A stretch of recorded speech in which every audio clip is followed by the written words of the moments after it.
Em nome do Pai, do Filho e do Espírito Santo. Amém. Vamos agora para o quinto passo, ou a quinta lei espiritual. Então, vamos lá. O amor de Deus, o pecado que nos separa de Deus, Jesus Cristo que nos une a Deus pela sua morte e ressurreição na cruz, e Jesus Cristo que se torna para nós o Senhor. Assumimos o senhorio de Jesus em nossas vidas. Mas temos o quinto passo. O quinto passo é viver em comunidade. É estar em comunidade entre os irmãos. Não existe, eu não conheço, cristão anônimos. Cristão que vive no anonimato. Que é cristão e ninguém sabe que é cristão. Como a gente consegue identificar um cristão, identificar uma pessoa que segue o Cristo? No caminho do Cristo, seguindo e vivendo, compartilhando com uma comunidade. E é fácil viver em comunidade? Não, não é fácil não. É difícil, porque na comunidade nós temos pessoas de todo gênero, nós temos pessoas com várias culturas, com várias ideias, ideologias, mas é necessário que junto com todo esse povo diversificado, nós caminharmos no caminho do Senhor. Então, o quinto passo, ele é importante para que os quatro se realize em nossa vida. Para que o amor de Deus se espalhe entre nós, para que a salvação aconteça, embora individual, ela se torna coletiva. O quinto, em meio à comunidade, eu descubro que Jesus Cristo me ama junto com os meus irmãos, e aí eu então começo a caminhar no Senhor.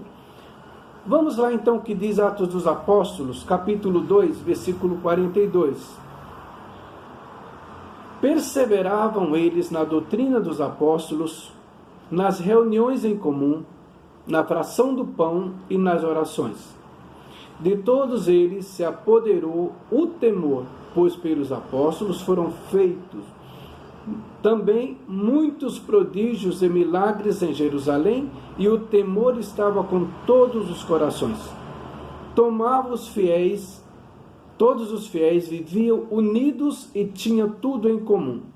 Vendia as suas propriedades e seus bens, e dividia-nos por todos, segundo a necessidade de cada um. Unidos de coração, frequentavam todos os dias o templo, partiam o pão nas casas e tomavam a comida com alegria e singeleza de coração, louvando a Deus e cativando a simpatia de todo o povo. E o Senhor, cada dia, lhe ajuntava outros que estavam a caminho da salvação. Então, veja que aqui é a primeira comunidade de Jesus que começa a acontecer após a sua morte e sua ressurreição. Jesus não deixou o povo a bangu, cada um seguindo os seus projetos, cada um seguindo a sua meta, dizendo: eu sou templo de Deus, eu sou igreja e eu vou viver a minha igreja particular. Veja que Jesus, desde o início, já tinha uma comunidade, e essa comunidade se reunia no templo, e todos eles viviam unidos, e o temor do Senhor acontecia no meio deles graças à sua união, à sua unidade, a sua vivência em comum com os irmãos. Então é importante que que você, que nós vivamos em comunidade, tenhamos essa comunidade como o caminho. Olha que interessante, 47b, versículo. E o Senhor cada dia lhe ajuntava outros que estavam a caminho da salvação. Mas Jesus já não havia salvado todo mundo na cruz? Não era só eu acreditar em Jesus e ficar na minha casa e não pertencer a nenhuma comunidade e a nenhuma igreja? diferencia-se a palavra de Deus. A palavra de Deus diz que eles se uniam e cada dia essa comunidade crescia, se expandia e eles se reuniam para celebrar o pão. Na verdade, as primeiras Eucaristias do Novo Testamento aconteciam nas casas dos apóstolos, nas casas daqueles que aderiam a Jesus.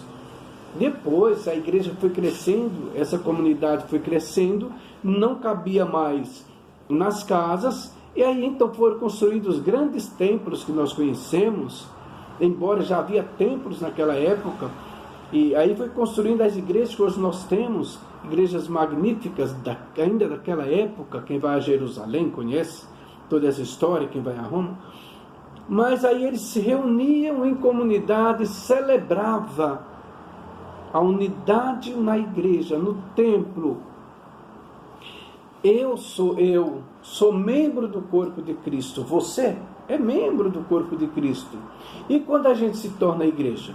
Quando a gente se reúne no templo para celebrar a glória do Senhor, para celebrar em nome de Jesus o senhorio do Senhor. E aqui está dizendo que o Senhor cada dia lhes ajuntava outros que estavam a caminho da salvação. Comunidade é caminho de salvação. Ninguém está salvo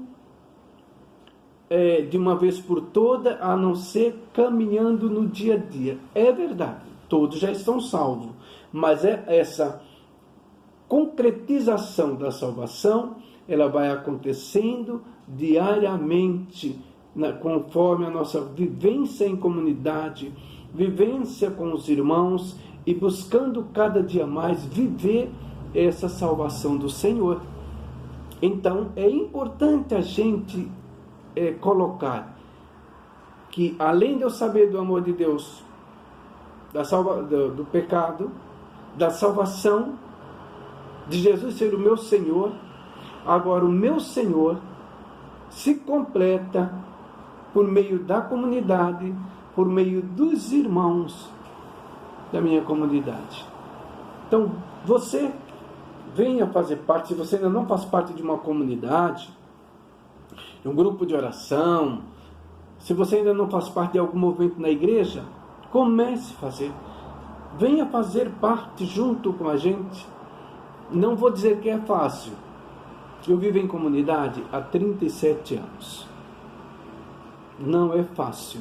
Deus coloca gente complicada para aperfeiçoar a nossa caminhada, para aperfeiçoar a nossa fé, o nosso caminho de salvação. Às vezes aparecem pessoas complicadíssimas, e é essas pessoas que Deus coloca em nosso caminho para refinar a nossa fé, refinar a nossa paciência, refinar o nosso temperamento. Ninguém se salva e fica aí o dia inteiro isolado, sem se comunicar com ninguém. É impossível isso, gente. É no meio da comunidade, é no meio desse caminho em comunidade que se realiza plenamente a salvação do Senhor Jesus. Que Deus, nosso Senhor, faça a gente entender isso e que possamos, com muita fé, com muito amor, com muita paciência, com muita coragem, criar esse vínculo de viver em comunidade. Que Deus nos abençoe e nos faça compreender essa verdade que nós precisamos praticar constantemente. Viver em comunidade, a caminho da salvação junto com os irmãos. Que assim Deus nos abençoe. Amém.